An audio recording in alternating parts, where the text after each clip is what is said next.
आज आम बनैबा घांट तरकारी द्वितीय ओषा स्पेशल घांट तरकारी जोटा कि द्वितीय ओषार परदिन बनी थाए जोटा कि द्वितीय ओषार पूजा होता है सबू परिबा ताकू नहीं आम घांट तरकारी करथाउ बिना पियाज रसुण रे करथाउ कहीं सेगुड़ा सब प्रसाद लगी थाए किंतु मु एठी आज पियाज रसुण रे बनै कि देखिबी जेहेतु मु एटा द्वितीय ओषा पूर्वरु बनैची बहुत इजी रे स्वादिष्ट घांट तरकारी आमर बनिकी तैयार हम आपको रुटी सांगे भात सांगे जो थे भी आपण खाई पारिबे एमती भी आपण देखिबे घांट तरकारी एते स्वादिष्ट हम जे आपण बिना भात रे खाली घांट तरकारी खाइबे।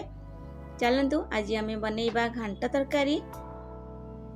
जदि मोर रेसिपीटी भल लगी थाए लाइक शेयर कमेंट करेंगे एवं नुआ थिले मोर चैनल टी को सब्सक्राइब करनेबे। नमस्कार, लताज किचन को आपण मानकु फोन थरे स्वागत करुची। एटी घांट तरकारी बनया पाई मु कखारु नेइची, अमृतभंडा नेइची, गाजर नेइची, आलू नेइची, बीन्स नेइची, सारू नेइची, जन्ही, पोटल, कांकड़ आ एटी माटी आलू, ओउ, टमाटो आ किछि बंधाकोबी बैगण को एमती काटिकी बैगण कंचा कदली पानी रे पकई देछि जेहेतु कला पड़ जीवो। एटी गजा मुग आउ चना कला चना आउ सोला को भिजेकी रखिछि आ किछि नडिया को खंड खंड काटिकी रखिछि आउ किछि कोरी देछि। प्रथमे आमे चना को आउ सोला को गोटे सीटी मार नबा किछि लूण देकी अल्प पानी दबा आउ बेसी सिजेइबानी। एबे चलतु आम एपटे गोटे मसला तैयार करिबा घांट स्पेशल। गोटे तेजपत्र, दालचीनी, गुजराती, लवंग, गोलमरीच, जावित्री ताकू नेकी आमे गरम मसला तैयार करिबा। गोटे चामच जीरा, गोटे चामच पान मधुरी, गोटे चामच धनिया बेसी ताकू आमे जळेकी भाजीबानी जस्ट टिके भल स्मेल आसिले ताकू आमे बंद कर दबा।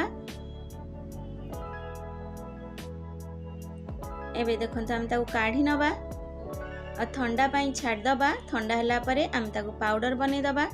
एबे कढ़ाई रे गोटे चामच तेल दबा। प्रथमे तो आमे ओउ को भाजी नबा जेहेतु ओउटी लालुआ अटे।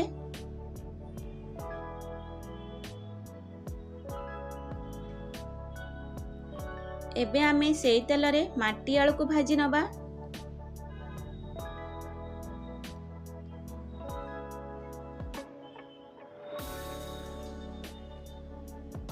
एबे सारू को पकई सेतरे भाजी नबा। सारू भी लालुआ और माटी आलू लालुआ हबो सेति पे आमे ता प्रथम भाजी की ताको काढी नै जिबा। एबे आमे सबु टाण परिबा गुडी को भाजीबा। देखंतु एपटे मोर पाउडर बने देछि ठंडा हला परे। एबे सबु टाण परिबा को तेल रे पकई आमे भाजीबा किछि समय। एबे देखंतु मोर हेई गलानी आमे ताको काढी नबा। एबे बंधा कोबी की पकई भाजीबा जेहेतु बंधा कोबी रो एबे टाइम नुहे तेणु बंधा कोबी टी स्मेल आसीबो सेति पे आमे ताको भलो से संतुली नबा। एबे तेल देई नरम परिबा को सब पकेइबा। कखारु, अमृतभंडा आउ जन्ही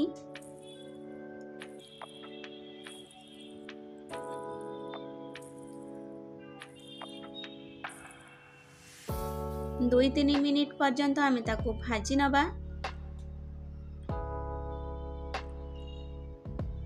एबे ताको काढ़ी नबा।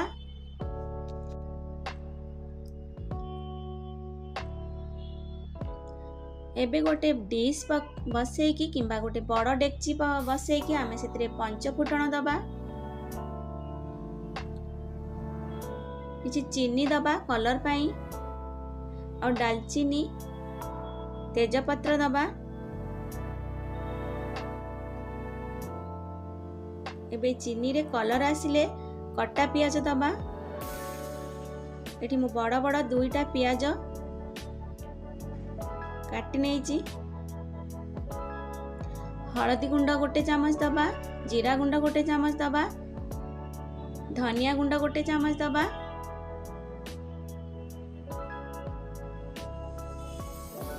ଆଉ ଲଙ୍କା ଗୁଣ୍ଡ 1 ଚାମଚ ଦବା କଲର୍ ପାଇଁ।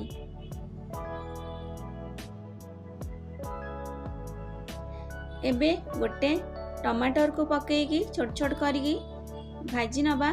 जेहेतु आमे ओउ पकेइबा सेतिपाई 1 टमाटो देइची। सेथिरे टिके लूण देदबा जोटा कि पियाज टमाटो सॉफ्ट हे जिवो।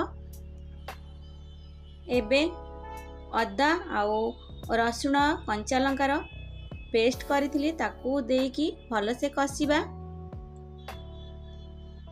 एबे आमे सबुतक परिबा को पकेइ दबा। मसला कसा हे जाइची, तेल बाहरी आइतिला, तापरे मु परिबा को पकेइ भलसे घांटीबा।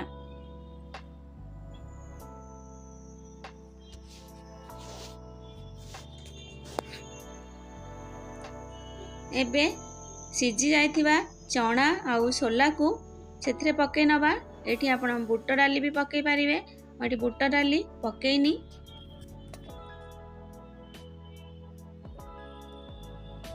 तापरे ताकू घोड़े दबा। एबे आमे घोड़ा टिके काढ़ी की 5 मिनिट परे भल से ताकू गोलेइबा। एठी मो 1 चामच जो मसला घांट पाई प्रस्तुत करथिली देइची। सेथिरे आमे पानी दबा। जो पानीटा की गरम पानी करके रखिथिबा ताकू दबा। पानी देके आमे ताकू घोड़े नबा।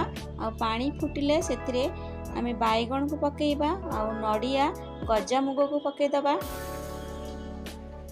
एवं ओउ को पकेइ नबा। ओउ को प्रथम तो आमे पकेइबानी कारण सब परिबा सिझिबनी। पानी फुटिले आमे सेथिरे ओउ गजा मुग आउ बाइगण को पकेइबा। एबे देखंतु मोर घांट प्राय हेई आसलानी। एबे आमे आलू को चेक करके देखिबा आलू गुडी को सिझी गलानी। एबे हमर घांट प्राय हेई आसलानी।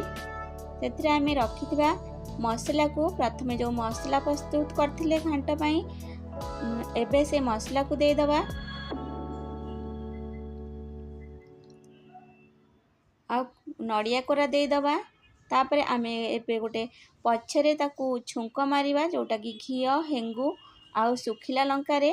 एबे आमे ताकू धनिया पत्र पकेइ दबा। एबे हमारा प्रस्तुत हे जाइची द्वितीय स्पेशल घांट तरकारी। आपण मान को केमती लागिला निश्चित कमेंट रे जणैबे। Thank you.